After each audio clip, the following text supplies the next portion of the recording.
Hello everyone, welcome back to our YouTube channel. I hope you are enjoying the videos. For more insight on HR practices and real corporate world exposure, please subscribe to our channel, like the video and do share it with others. Also, please press the bell icon to never miss an update from HR Success Talk. Thanks a lot. Enjoy this video. Hello everyone, I'm Palak Narang and I will be walking you through the different phases of HR audit. Now before I move on to talking about the different phases of HR audit, I would like to draw your attention to the purpose of conducting an HR audit. Now you would have heard of financial and compliance audits which are conducted for various business functions like production, your distribution, logistics, marketing, sales, etc. These are more traditional audits that we are all aware of. However, HR audits have been limited to specific functions in the past and have recently been gaining increased attention from organizations. Now, HR audits help in assessing the effectiveness of HR policies, practices, and processes. They ensure compliance with legal requirements, the ever-changing regulations, keep us up to date, and help benchmark with industry best practices. Now, whether it is an external audit or internal audit, whether it is a compliance audit, operational audit, or audit for strategic purposes, HR audit needs to be conducted in a systematic and focused manner. Which brings me to the phases of HR audit. The HR audit consists of various steps, processes, and phases that vary from organization to organization. However, the entire process of HR auditing is broadly segmented in the following steps. First, we talk about the HR audit checklist. Then we have the product pre-audit information, following which we have the on-site review and the records review. And finally, the audit report. Now, the HR audit checklist is the most crucial phase of the HR audit process. This is where all the planning for what to do and how to audit and when to audit is determined. The next three phases, which are pre-audit information, on-site review, and records review, essentially include extensive gathering and reviewing of quantitative and qualitative information from various data sources and techniques. And lastly, the outcome of this audit is creating an audit report, which includes all observations and recommendations, and building an action plan to address some of these concerns highlighted in the report. Now let us look at each of these phases in detail. Now the term audit checklist is used to describe a document that is created during the audit planning stage. This checklist helps in building a structured plan for the audit, where we have a defined and a very specific scope for the audit, following which we have focus areas, which include, say, the list of policies or the processes or practices, along with key metrics that need to be assessed or measured as part of this audit. Next, we have specific action items and resources that you would need or need to do during the HR audit plan. It basically details out how the audit needs to be done and what resources will be required. Next, we come to the timelines, which indicate the time required for the audit activities. Now, how does this HR audit checklist really help in this entire process? It basically helps us in building a structured audit plan. It helps us in enabling prioritization of tasks that need to be audited. And it helps us identify key metrics that need to be assessed. Basically, the audit checklist helps us in, chalking out the entire audit procedure that we'll be following. Now, coming to the next slide, when you're putting a plan together for an HR audit, you need to know the different functions, the policies or processes that are carried out by the HR department and accordingly determine the areas that require auditing. Now, we all know that HR department or the HR function consists of multiple processes and multiple sub-functions. For example, let's take recruitment and selection.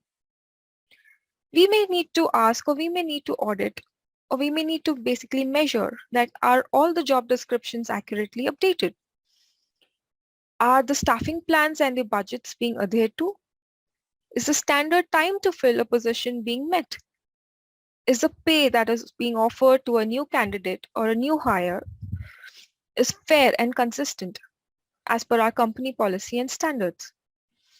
Similarly, there are multiple questions or multiple parameters that you may use or that you may need to audit during the entire audit phase.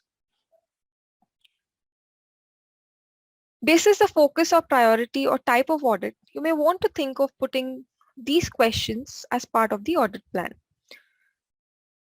You need to decide what areas actually need to be audited basis the business priority, as I already mentioned. As you're going through the checklist, there are certain things that will stand out to you as critical, and while others may not. For that reason, the next thing you need to do is create an audit plan which helps you keep on track. What you see here on the slide is basically a sample audit plan that I've curated for better understanding of all of you. The first part of this audit plan is the scope. Now, depending on what you are auditing, you may want to limit the scope of the audit. As you can see, the sample audit plan here, the scope is to assess consistency and compliance in recruitment and new hire onboarding. This is, however, an extremely limited scope, which I have put in for the purpose of this session. However, while creating an actual plan, you may need to curate a wider but specific scope for the audit plan. The next section that you see here of the audit plan is basically the logistics. In other words, you as an auditor need to brainstorm on how and where you will get the information that you need for your audit. For example, if you're reviewing if all the job descriptions for all the roles are in place and updated, apart from the current job descriptions, you may also need to conduct, say, one-on-one discussions with key stakeholders and managers or employees, and also observe certain employees doing their work. The different resources that you may need here are the current job descriptions, of course, which are available, the different employee work schedule so that you can arrange for the one-on-one discussions with them, and record of interviews and notes that you'll be conducting with all these employees. This leads me to the next item in the audit plan, which is the timeline. As you're reviewing the checklist and figuring out what you will audit and how, also consider when you will audit each section. That way, if you need employee time, for example, you can give them plenty of warning, right, in advance. A timeline also ensures you stay on task and complete the audit within a reasonable time frame. I know the audit plan can sound a little daunting, and you may be thinking, I've got this checklist, so I'll just get started, right? You could do that, but the audit plan can make the process more streamlined and ensure you cover everything. Basically, you cover all ground. So take a few hours to write out your plan, get your checklist in order, and then go and get started. Coming to the next section or the next phase or the next step in the audit phase is pre-audit information. Now, what is pre-audit information? It is basically collection of all available information and material before on-site review. This material could be the various HR dashboards, HR reports, employee handbooks, manuals, policy documents, training attendance records, training feedback records, performance appraisal forms, job descriptions, process documents, so on and so forth. Now, how does it help collecting and gathering all this information? It basically helps you have more focused discussions with employees and key HR stakeholders. It enables better understanding of gaps and areas of improvement against the set parameters. It helps in data sanity check and compliance. Coming to the next section or the next step in the HR audit phase is the on-site review. Now, on-site review, it involves, multiple techniques like questionnaires or interviews, observations, informal discussions, surveys, or it can be a combination of such methods. to get the necessary inputs from the members of the organization. For example, if you are conducting an employee interview, you may need to, conduct this interview with employees, managers, specific representatives, functional leaders, etc. For conducting this interview, the auditor needs to be prepared and have a structured interview questionnaire based on the information that they have gathered so far. They also need to, the process that they need to follow would be, once they've asked these questions, once they've put up these structured questions, they need to record the detailed responses of the interviews or the discussions that they're having with the employees or the managers. How it helps is, it helps in gathering more information of the key metrics, procedures, and processes being followed. It helps the auditor identify the strengths, process gaps, potential misses, if any, with respect to the standards or norms. Similarly, we have something called as focus interviews. It's more or less similar to the employee interviews, but focus interviews happen between a trained interviewer and a selected member or selected members of the department. Interview can ask a variety of questions prepared in the similar format as the interview questionnaire that we talked about earlier. How additionally focus interviews help is they help in understanding different perspectives. So there might be people handling different roles, or there might be many people handling similar roles. So you get to understand different perspectives and you get to unearth the root cause of the potential problem areas.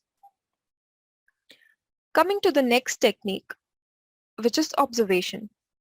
A lot of auditors find this technique very useful, and definitely when they go about observing the different employees doing their work, they get to know hands-on what the role is all about and how are they doing that role to achieve a particular task. So that actually gets them to understand more into detail the potential problem areas.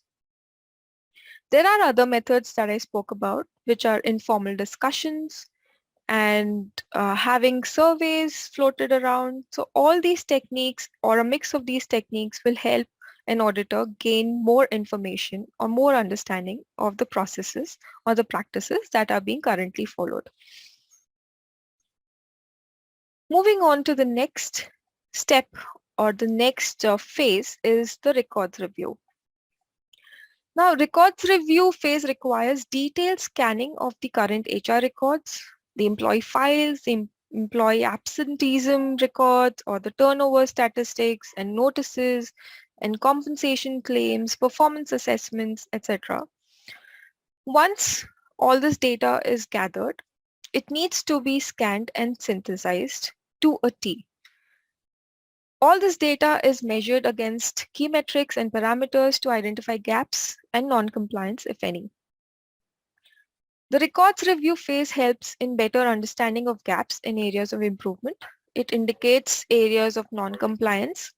It helps in data sanity check and record keeping.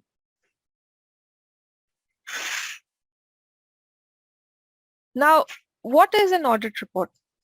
Now, audit report basically details out the assessment of key HR policies and processes and practices. It highlights gaps, areas of non-compliance with respect to the prescribed metrics, laws, and regulations. Now, how does an audit report help? It basically helps us in recognizing the strengths and identified areas of improvement. It helps us in assessing compliance with laws and regulations of government and quality standards. It definitely helps in establishing fair and uniform practices across the organization and hence builds a credibility of the HR function. It helps us in benchmarking with the industry best practices. It provides recommendations to ensure adherence and mitigate any risks. It ensures effectiveness and future improvement of the HR function. Now, what you see on screen is a sample audit report that I've created for your reference.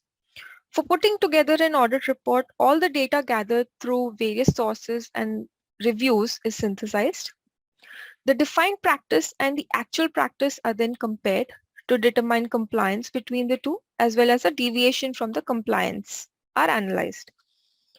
Based on this analysis, the final audit report is presented with appropriate conclusions and recommendations highlighting the strengths and weaknesses of the HR function, along with necessary improvements as required. Now, multiple discussions happen between the auditors and the key HR stakeholders and the HR specialists, wherein the recommendations made by the auditors are discussed and a solid action plan for further process improvement is curated. In conclusion, human resource audit is an important approach to human resource planning. If it is conducted in a structured and focused manner, it should lead to increasing the effectiveness of the human resource policies, practices, and procedures. Well, that's it from my side. Thank you all so much for watching this video. If you have any questions related to the phases of HR audit, please feel free to drop them in the comment section below, and I'll be happy to take them up. Thank you once again, and happy learning.